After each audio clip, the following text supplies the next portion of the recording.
That was a comical and somewhat pejorative look at the absurdity of life without God and almost the religious fervor that some people have when it comes to nothing and their commitment to philosophical nothing. Okay, that was awesome. We are continuing our series. It's called The Big Questions. This week, we're asking the question, is there a conflict between faith and science? Now, I want you to know that that is a big question, and I don't plan on giving you a small answer to it. I'm going to give you a big answer.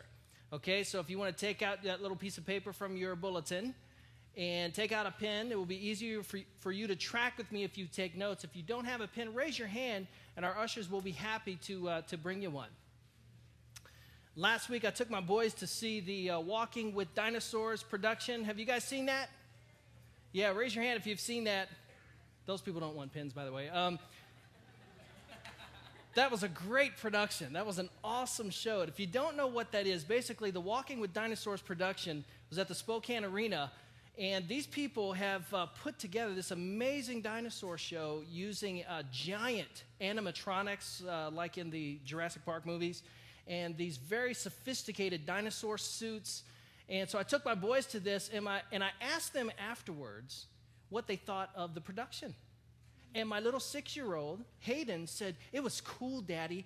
I said, "What was your favorite part, Hayden?" He said, "My total favorite part is when the dinosaur went poo right in the middle of the stage."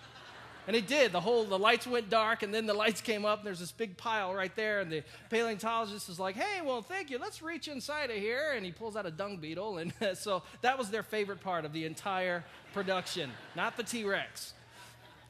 But then I asked my young son, Tyler, who's 9 years old, I said, "Tyler, what did you think?" And he said, "Well, to tell you the truth, Daddy, I was kind of disappointed." I said, "Why, dude? How could you possibly be disappointed? That was the most awesome thing I ever saw."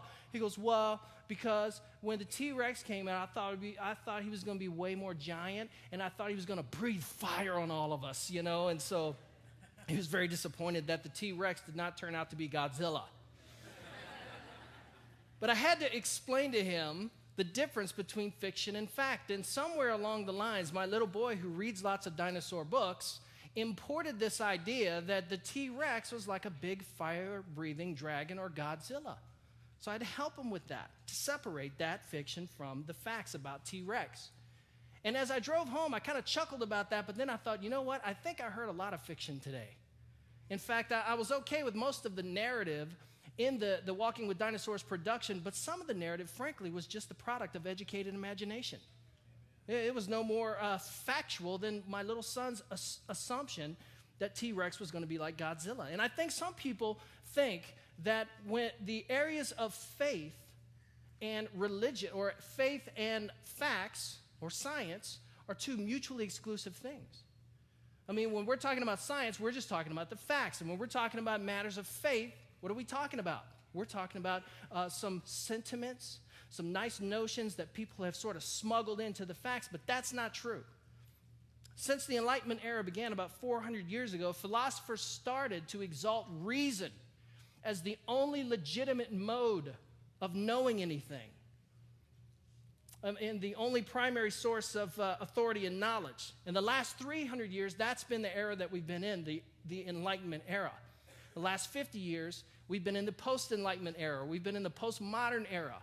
In the last 50 years, that notion that the only legitimate mode of inquiry is the scientific method, that notion has been fundamentally challenged, significantly challenged.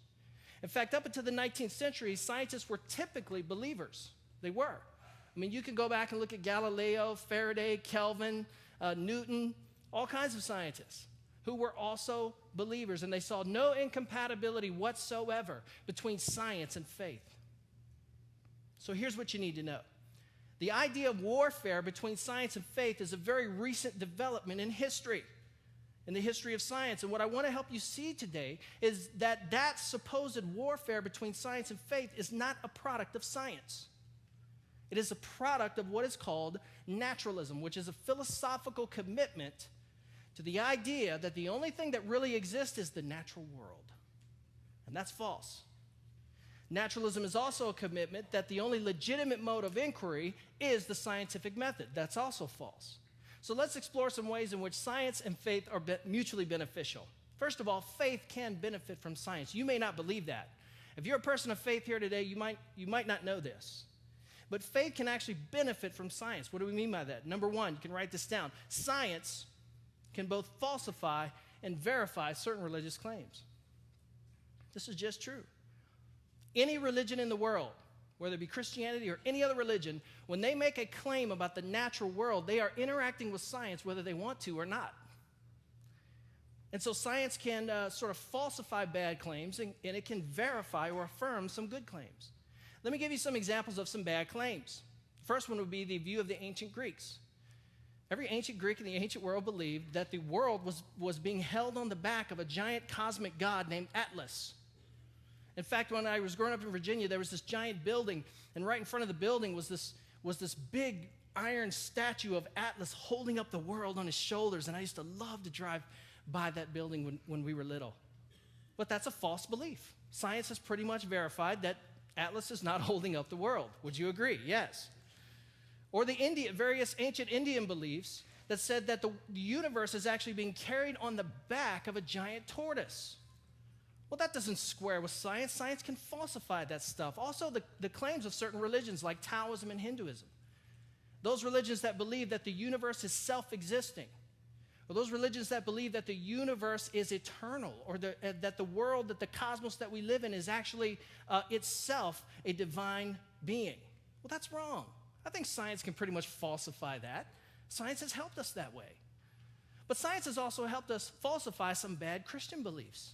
I don't know if you know this, but there have been some bad Christian beliefs over the centuries. One of them is by a guy named Galileo, who believed that the sun revolved around the earth. Oh, I'm sorry, that the sun revolved around the earth. Well, that's wrong.